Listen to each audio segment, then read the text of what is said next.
Baik, kita ketemu lagi sekarang di bilangan prima bagian yang ketiga tentang konjekturnya Gopah.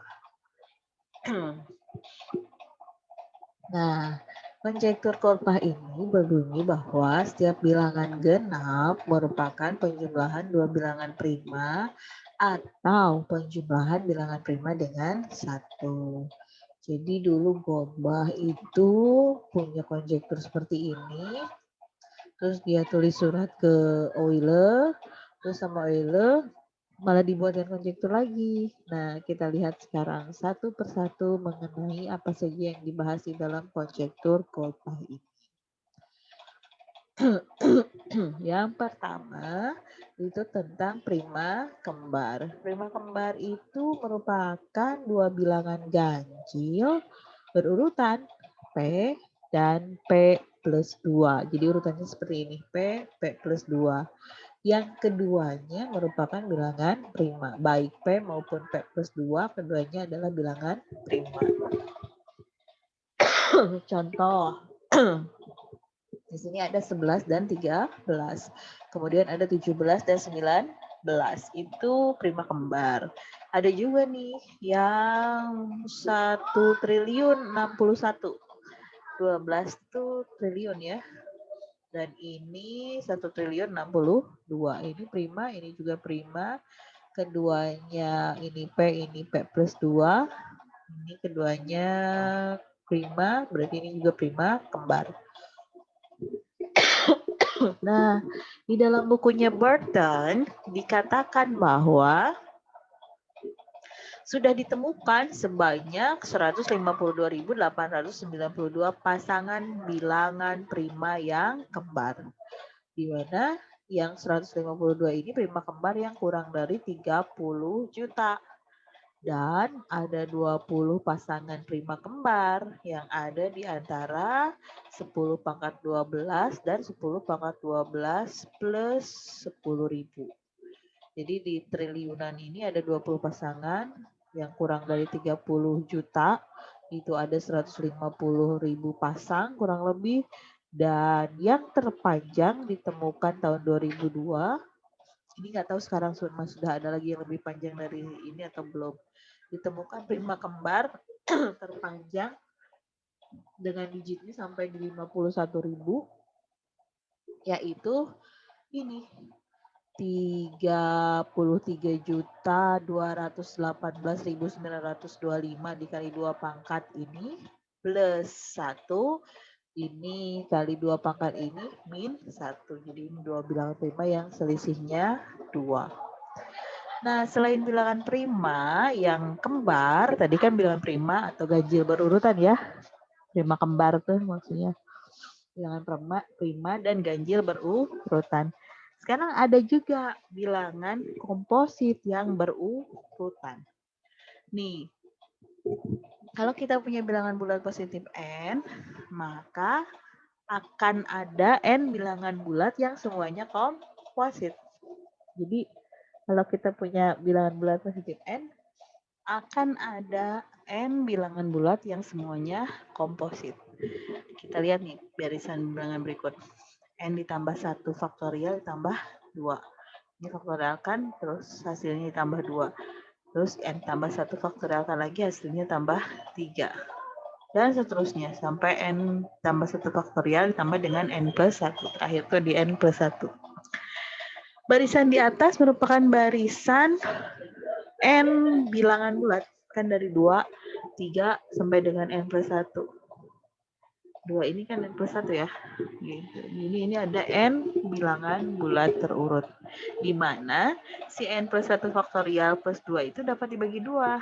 Dan N plus 1 faktorial plus 3 itu dapat dibagi 3. Dan seterusnya. Nah, kita lihat nih. Pasangan. Komposit terurut seperti ini. 122, 123, 124, 125. Di mana 122 ini kita bisa peroleh dari 5 faktorial ditambah 2. 5 faktorial itu sendiri kan 4 ditambah 1 ya. 4 ditambah 1 faktorial. Kalau kita lihat nih, 5 faktorial ini kan 4 ditambah 1S tambah 1 faktorial gitu. Jadi kalau begitu akan ada, kalau N-nya sama dengan 4, ini akan ada 4 buah bilangan komposit berurutan, yaitu 122, 123, 124, 125. Bilangan kompositnya kenapa? Ini, dia merupakan kelipatan dari yang ini tadi, 2, 3, 4, 5. Karena kan tadi dibilang bahwa N plus 1 faktorial plus 2 ini dapat dibagi oleh 2 gitu. Plus 3 dapat dibagi oleh 3 gitu. Nah, contoh bilangan komposit berurut lainnya apa saja? Ini atau ini. Gitu. Jadi kalau yang bilangannya kecil, kita gampang mencari komposit berurutnya. Tapi kalau bilangannya besar, berarti kita gunakan barisan bilangan yang tadi ini. 2, misal kita susah menebak 24, 25, 26, 27 itu komposit. Misal yang lain lagi kompositnya siapa? Kemarin kan saringan Eratosthenes kita sudah belajar ya. Kita bisa tentukan 4 kompositnya yang 1 sampai 100.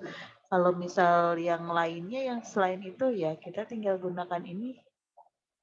Misal disuruh mencari komposit yang berurutan, tinggal gunakan barisan bilangan ini saja. Gitu, seperti halnya tadi yang 122, 123, 124. Itu kalau N-nya kita ambil 4. Kalau N-nya kita ambil 1, misalkan apa yang barisan bilangan apa yang diperoleh. N-nya kita ambil 2, barisan bilangan apa yang kita peroleh, dan seterusnya. Ini cara mencari komposit berurut dengan barisan bilangan yang tadi. Kemudian, nah ini konjektur Goldbach tuh ini. Jadi, konjektur Goldbach itu setiap bilangan bulat genap lebih besar dari 4. Dia dapat ditulis sebagai penjumlahan dua bilangan prima ganjil. Bilangan bulat genapnya lebih dari 4 ya. Nah, yang lebih dari 4 siapa? Yang genap 6, 8, 10, 12, dan seterusnya. Dia dapat ditulis sebagai penjumlahan dari dua bilangan prima yang ganjil. 6, 3 tambah 3. Atau prima dengan 1 gitu ya. Primanya 5 tambah dengan 1. 8 pun demikian. Ganjilnya siapa? 3 dengan 5 dijumlahkan. Atau prima dengan 1. 7 tambah 1. Nah, ini yang Goldbach kerjakan. Gitu. Terus Goldbach tuh nulis surat ke Euler. Betul tidak sih? Bisa tidak bantu saya membuktikan ini? Gitu. Apakah ini berlaku umum atau tidak? Hingga saat ini, konjektur ini bisa diterima untuk seluruh bilangan genap yang kurang dari 4 kali 10 pangkat 14. Tentu saja ini menentukannya menggunakan komputerisasi ya. Gitu. Jadi, belum bisa mengatakan benar karena memang proses pengecekannya baru sampai bilangan bulat genap kurang dari 4 kali 10 pangkat 14 gitu. Kemudian, nah si Euler ketika disuratin sama Goldbach, dia mencoba menjawabnya dengan konjekturnya juga, dia buat konjektur. Jadi bilangan bulat genap, kata Euler, yang lebih besar sama dengan 6 dalam bentuk 4n plus 2 adalah penjumlahan dua bilangan yang kedua bilangan tersebut merupakan bilangan prima berbentuk 4n plus 1 atau 1. Gitu kata Eulernya. Nah, tuh. Bilangan prima berbentuk 4n plus 1 tuh siapa saja? Ini ada 5, 13. Kan kita bisa tulis 5 itu sebagai 4 kali 1 tambah 1 ya. 13, 4 kali 2, kok kali 2 kali 3 ya. 4 kali 3, 12 tambah 1. 15, 4 kali 4, 16 tambah 1. 28, 4 kali 7 tambah 1 jadi 29. Nah,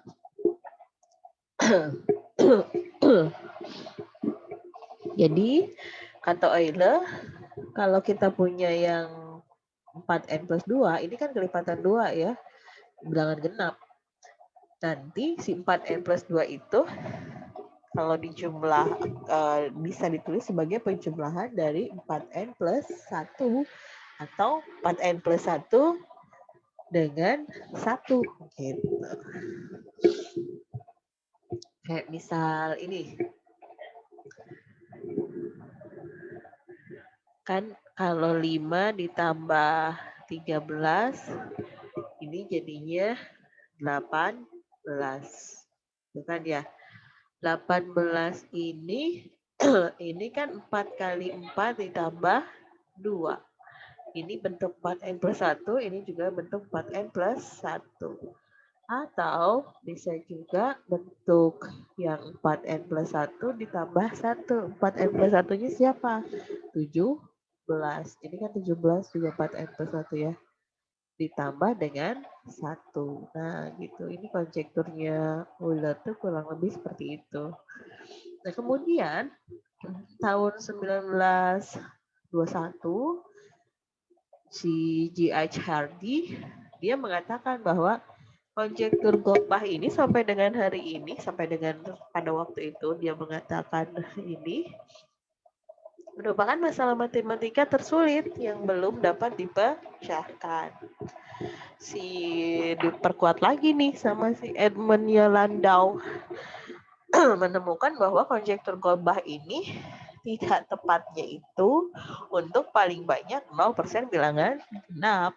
Dan paling banyak 0%-nya itu tidak terkecuali kemungkinan bahwa terdapat tak hingga pengecualian.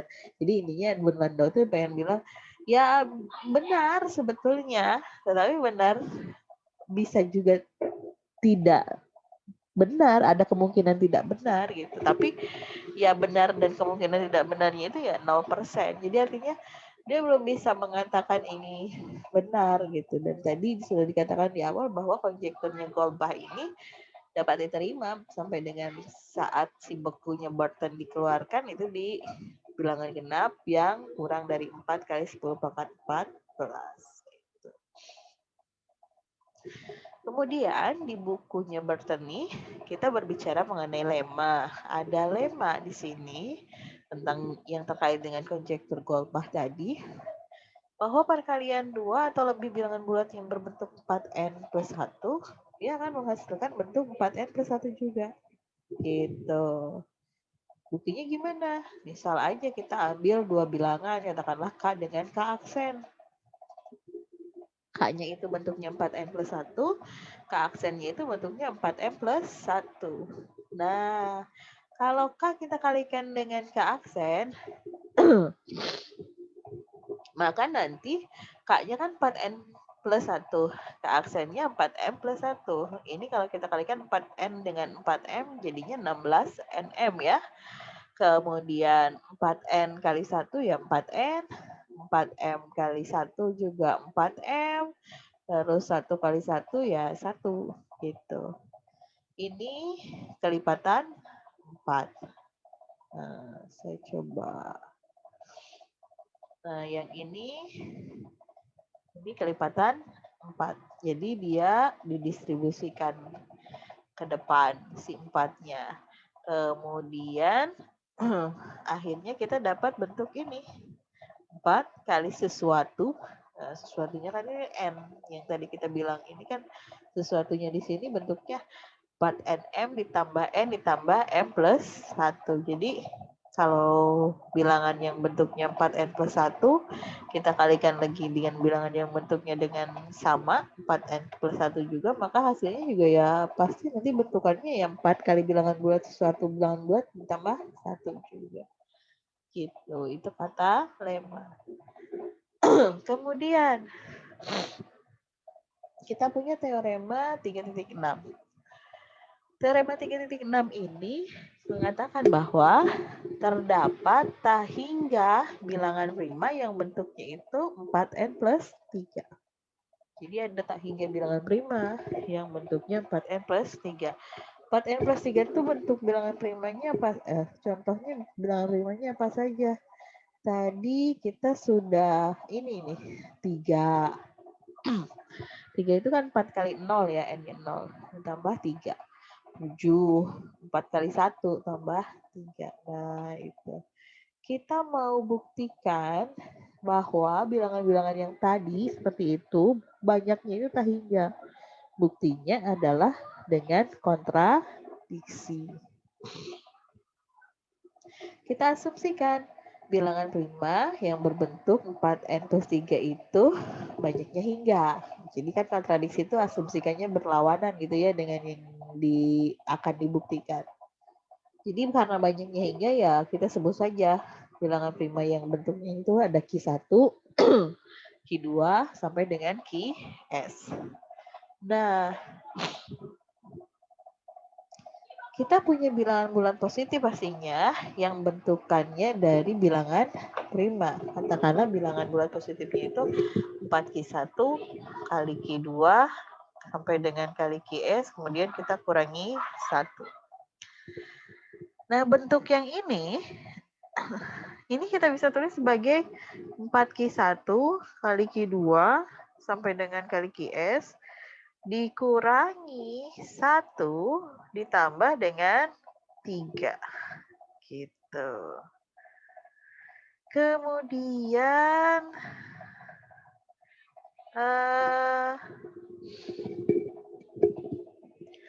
ini si N ini karena dia adalah bilangan bulat positif, pasti dia memiliki faktorisasi prima.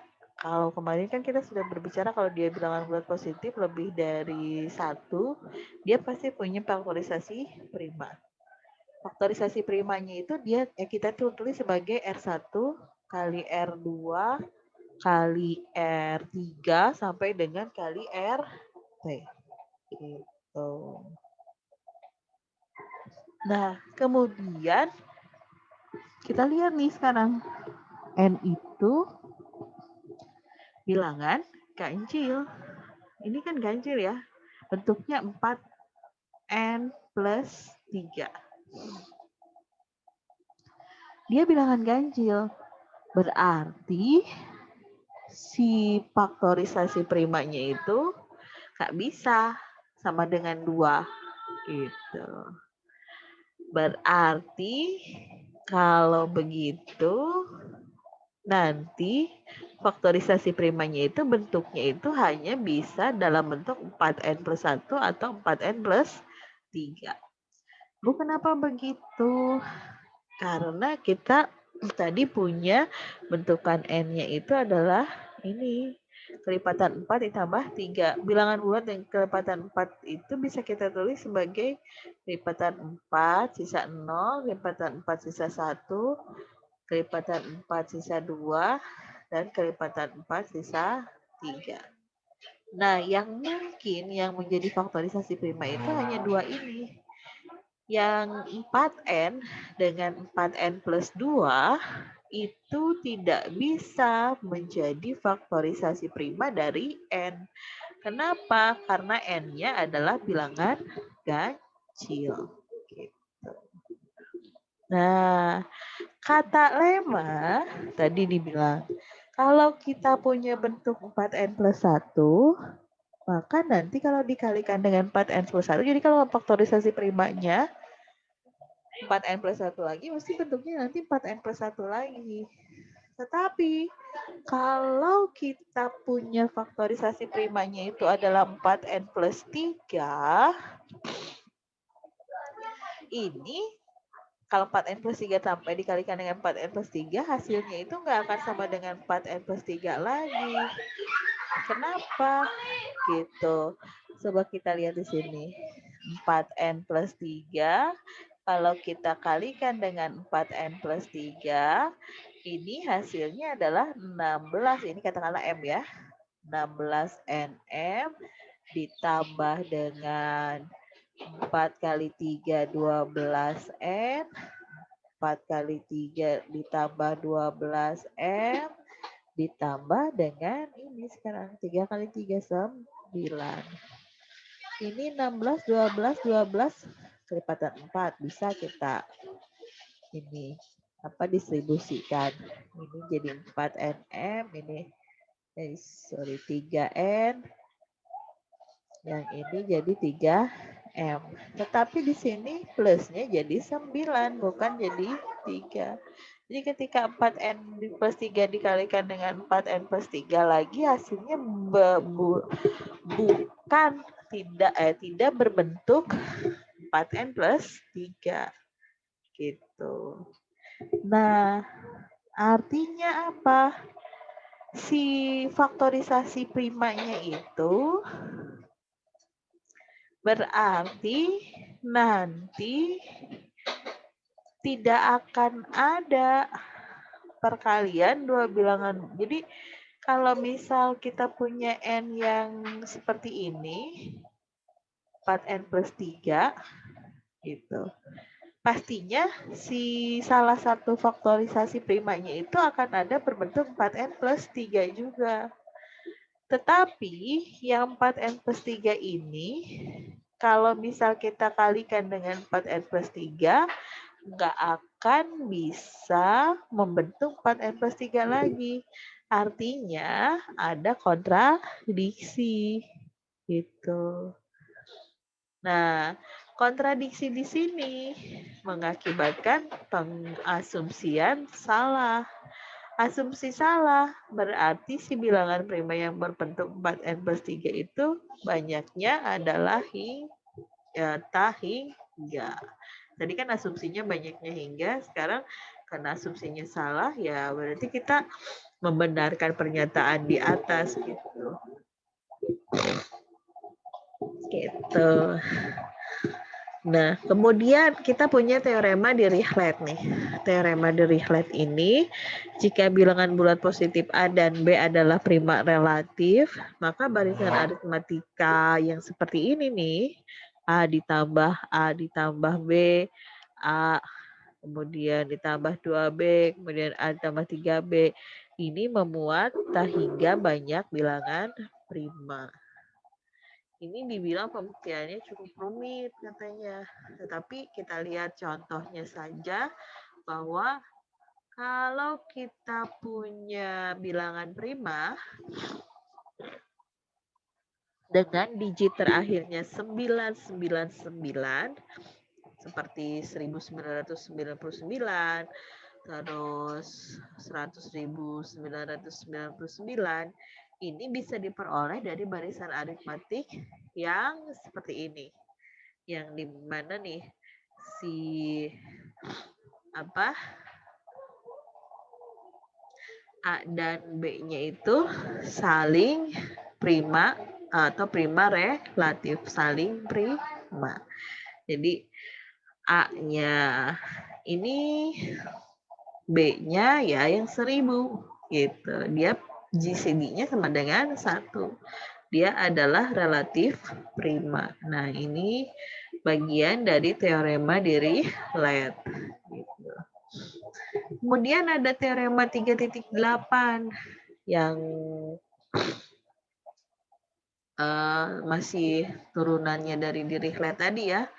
Kalau kita punya N yang lebih besar 2 di teorema 3.8 ini, membentuk barisan aritmatika dari bilangan prima seperti ini, P kemudian P ditambah D, kemudian P ditambah 2D, sampai dengan P ditambah N kurangi 1D, maka si D-nya ini dapat dibagi oleh setiap bilangan prima Q yang kurang dari N. Gitu. Contoh nih, kita punya prima terpanjang. Prima terpanjang itu di sini barisan aritmatika, maksudnya barisan aritmatika prima yang terpanjang dia memiliki apa namanya ini, rumus barisannya itu seperti ini gitu. Nah, berarti si D-nya itu adalah yang ini 4, 6, 0 dan seterusnya. D ini dia memiliki faktorisasi seperti ini. 2 pangkat 3 kali 3 kali 5 pangkat 2 sampai dengan kali 1033. Kemudian ini N-nya itu kan dari 0 sampai 21 ya. Semuanya ini ada 22 bilangan prima gitu. Kemudian apa dari teorema 3.8? Kalau kita punya bilangan prima yang seperti ini, dia memiliki D yang seperti ini, maka si D-nya ini akan dapat dibagi oleh setiap bilangan prima yang kurang dari 22 ini. Siapa bilangan prima yang kurang dari 22? Gitu. Ya, 2, 3, 5, 7, 11, 13, 17, sampai dengan 19. Padahal ini adalah faktorisasi prima dari si D itu sendiri. Artinya apa? Bahwa si D itu dapat dibagi oleh setiap bilangan prima yang kurang dari 22. Itu dari teorema 3.8. Kemudian kita lihat yang problem 33 nomor 1 nih. Jadi tunjukkan bilangan bulat ini adalah prima kembar. Kita tunjukkan dulu dia prima atau bukan. Kita cari akar dari 949. Akar dari 1949 adalah berapa?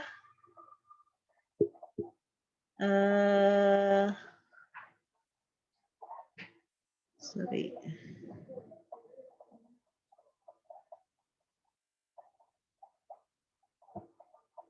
Akar dari 1949. 44,08. Nah, sekarang 1949 berarti dibagi dengan bilangan prima yang kurang dari segini. Itu 43.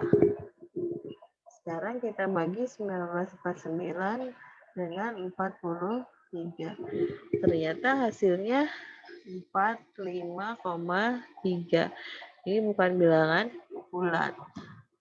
Artinya 1949 ini tidak memiliki faktorisasi prima di 43, berarti dia adalah bilangan prima.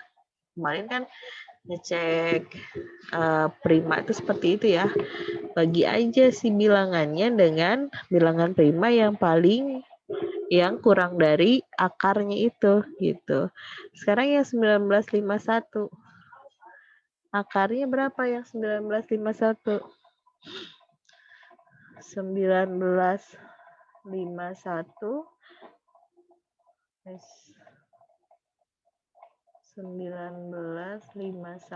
akarnya itu adalah sama sih sebetulnya 4417. Berarti 1951 dibagi dengan 43. 1951 dibagi dengan 43. Nah, ini pun tidak sama. Oh, kok tidak sama? Bukan bilangan bulat. 45,37. Berarti yang 1951 ini juga bilangan prima. Terus antara 1949 dengan 1951 kan hanya ada 1950. Ini bukan bilangan prima. Berarti ini dengan yang 1951 adalah prima yang kembar. Gitu. Nah, ini yang problem 33. Sekarang problem yang nomor 7, tadi nomor 1 yang problem 33. Ada konjekturnya Lagrange. Konjektur Lagrange ini menegaskan bahwa setiap bilangan ganjil lebih dari 5 dapat ditulis sebagai penjumlahan. Bilangan ganjil lebih dari 5 itu siapa aja? Ada 7, 9, 11, 13, dan seterusnya sampai dengan 75. Coba didaftar. Bisa tidak kita menulis 7 itu sebagai P ditambah 2P. P-nya itu bilangan prima gitu. Kalau misal bilangan primanya 3, berarti 7 itu adalah 3 tambah 4. 4 itu adalah 2 kali 2. Bisa ya? Ini prima yang pertama, ini prima yang kedua. Sekarang yang 9, bagaimana dengan 9? 9 itu 5 tambah 4. 5 tambah 2 kali 2. Berarti P1-nya 5, P2-nya 2. Sekarang 11. 11 itu 7 ditambah 4. 2 kali 2. 7, ini 2. 13. 13 itu berarti 11 ditambah 2. Tapi 2 kali 1 nggak bisa ya. Berarti jangan, 1 itu bukan bilangan prima. Jadi jangan 11. Berarti 7.